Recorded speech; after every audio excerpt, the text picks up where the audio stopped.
Good afternoon, guys. If anyone has ever been to a music festival or a concert for that matter, you must have known that there's a feeling called calmness.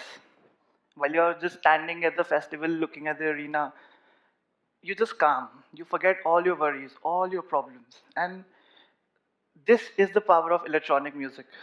This is the feeling that I live for. I'm first and foremost a fan, and then everything else. Electronic music is the genre of the generation. Even before we know it, we are consuming it. While daily driving in cars, eating in a restaurant, walking, jogging, binge watching TV shows and movies, you name it.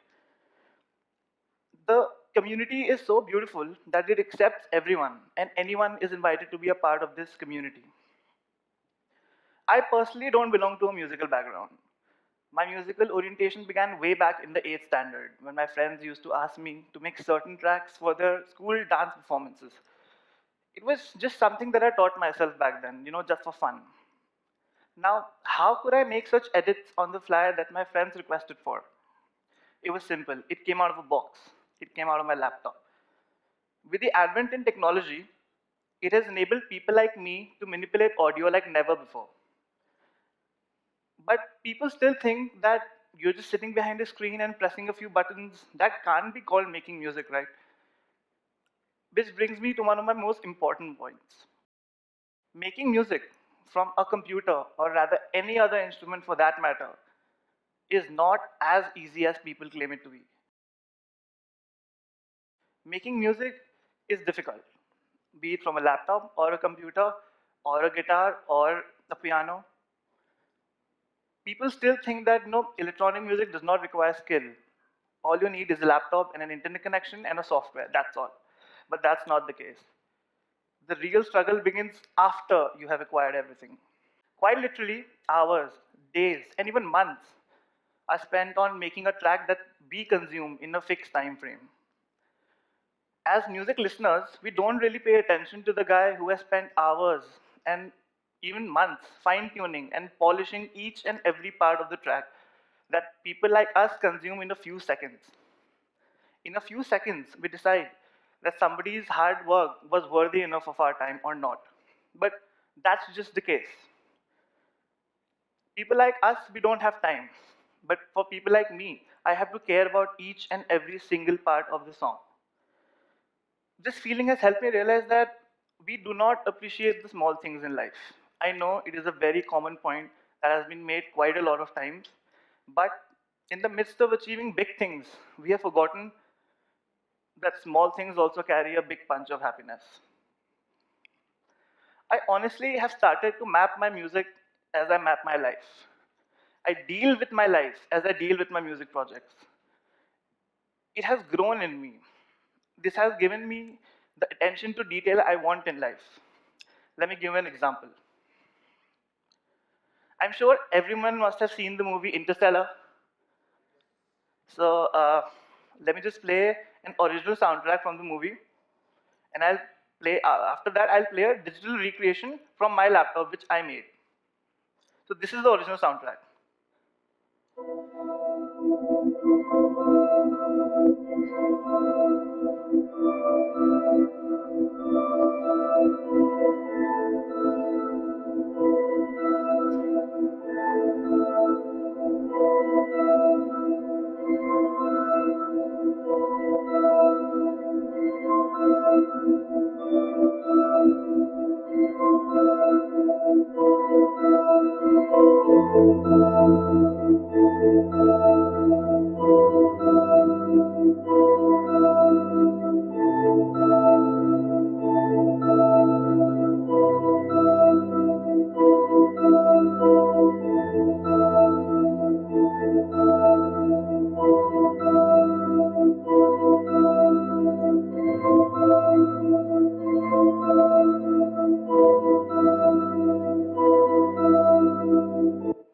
So this was the original soundtrack. Now what I'm going to play is the one I made entirely within this box.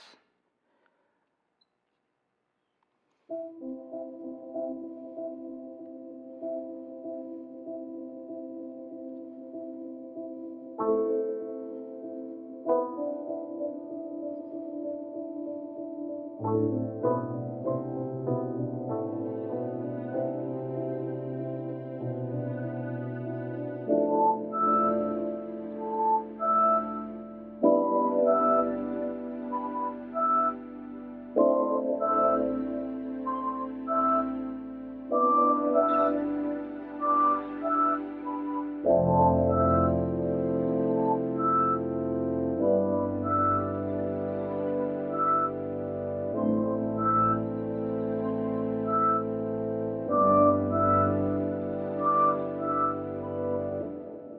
you could imagine, the most important part in this song, in the original soundtrack, and the one I recreated was this.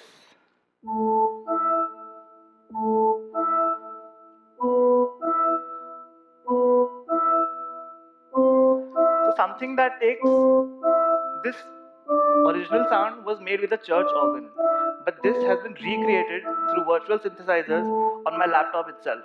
So, this is the power of electronic music. You can recreate anything, anywhere, at the comfort of your home.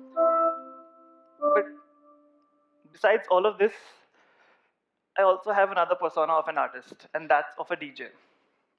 Now, the word DJ has been grossly maligned over the years in our country. DJing means next to nothing to people. It's not even an art, according to them. They think that it's just some guy who plays at weddings and functions and so on. But in reality, that's not the case at all.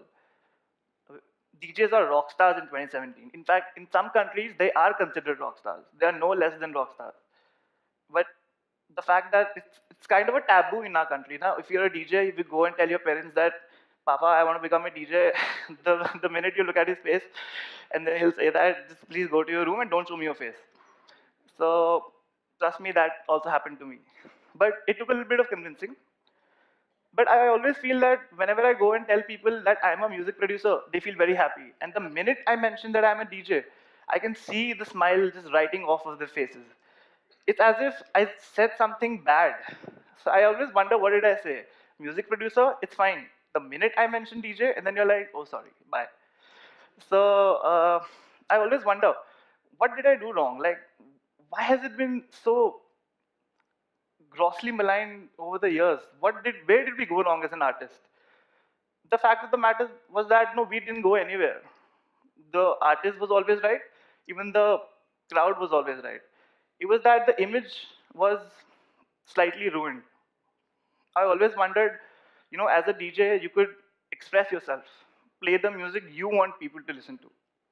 But another misconception people created, that they started constituting everything into one single umbrella term. If I tell my father, if I tell my friends, even some of the acquaintances that I have, is that I'm making a new track. The minute they say, oh, where are you playing? I'm like, no, dude, I'm not playing anywhere. I'm making a new track. So they think that music production, composition is DJing. And I have to tell them that no, music production is completely different, which is this, and DJing is completely different. They have no relation whatsoever. You have to tell them physically that. But it's okay. This has taught me a lot of stuff. And honestly, music has been and still is the biggest teacher in my life. It has given me the capability to grow beyond what I am actually capable of technically, emotionally, and creatively. It is often said that people have to go through a lot of difficulties to become something in life, to even start reaching somewhere in life.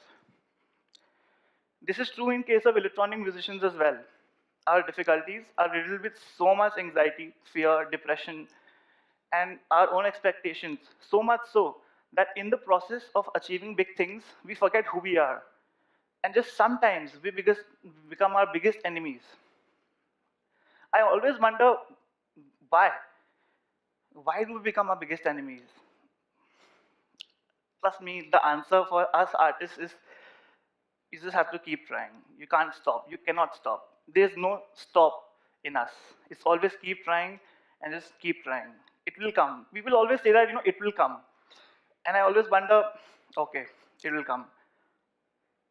These fears that I have then have to be converted into motivation. We have to maintain a constant balance between what we want from the public and what the public wants from us. And beyond all of that, we also have to maintain a constant source of inspiration. This is the most important means of survival for an artist. I personally maintain my inspiration through my friends, through anything, through my pet dog, through my parents, through anything that I see, beautiful designs, beautiful videos, anything. Anything can inspire me. But the best part is, so much planning, so much contemplating, so much thinking has given me the ability to grow beyond what I was, to become a better human being, to become a better musician, to become a better son, to become a better friend, and to become the best in what I do. I want to be honest on stage today and say that I am nowhere near where I want to reach in life. I want to do a lot. I'm trying, I'm still trying, and I have a long way to go. I'm yet to conquer a lot of things, but one thing I'm not scared of is moving forward. My mind loves being the underdog. It knows that once an underdog does something wonderful, the impact it creates is huge. Let me tell you a short story before I leave. 1st April 2014, we had written our last board exam. The minute the bell rang, I handed over the papers to the invigilator and I started looking at the faces of my friends. And they were all so excited. And I looked into myself and thought, what will I do now? I can't stay in the comfort of my school forever. How will I balance my music and my studies? So the basic drill, as you all know, after passing out of school was, study hard, give an entrance exam, and get into a good college, like this. So I did the exact same thing. A few days later, I gave an entrance exam, and on the same day, I gave an interview for my audio engineering school as well. So the deal with my father was that I could only pursue this after I have passed my entrance exam. I was like, okay, let's see. So a few days later, I gave the entrance exam, and then a few sleepless nights later, I get a message early morning saying that your application has been rejected, and I could see the deal with my father going sideways. And I could just feel like, oh no, what am I going to do now? But to my complete shock, my father comes up and tells me that Nishit, go and join your music course. And in fact, he takes me to the institute personally and enrolls me. I always wondered what changed him. The answer was that your passion might take you a lot of places, but it inspires the people around you, like it inspired my father. And the college which rejected me initially was this very college. So, life comes a full circle. Uh, Thank you. But I have no regrets. I'm glad I was rejected, honestly. I wouldn't have become this, I wouldn't have become me. I'm very thankful to everyone. And you should always be thankful for whatever journey you have. The consequences in life are huge. But no matter what the consequences, you can't keep thinking about it 24/7. No matter who you are, where you live, what you do, what your passion is, who you want to become, you eventually reach in life where you want to reach. Trust me, trust your gut feeling. It is always right. It knows what's right for you even before you know it. Thank you.